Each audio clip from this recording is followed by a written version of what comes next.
Bonjour.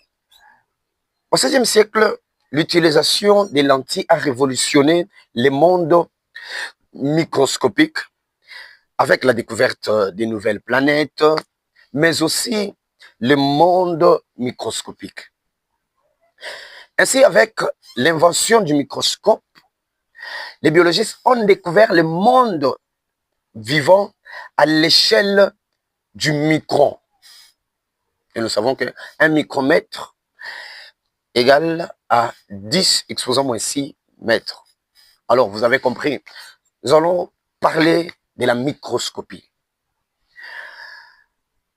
Élèves, professeurs, très chers scientifiques, likez et partagez cette vidéo.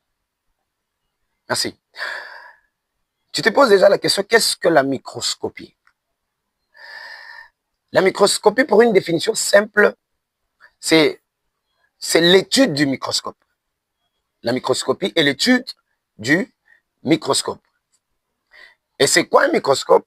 Le microscope, c'est un dispositif optique nous permettant d'observer ou d'étudier les objets ou êtres vivants infiniment petits et invisibles à l'œil nu. Aujourd'hui, nous allons parler seulement des types de microscopes. Et prochainement, nous allons parler des parties d'un microscope. Et surtout le microscope optique ou photonique. Alors, la première sorte, c'est le microscope électronique à transmission. MET, microscope électronique en transmission. Deuxième sorte, deuxième type, c'est le microscope électronique à balayage, MEB. Troisièmement, microscope atomique ou à effet tunnel. Et quatrièmement, le plus célèbre, le microscope photonique ou microscope optique. Alors, ce que nous devons savoir, c'est que chaque microscope a ses limites d'observation.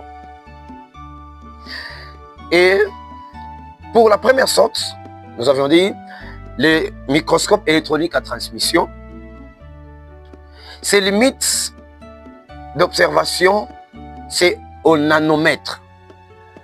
Les limites d'observation du microscope électronique à transmission, c'est le nanomètre.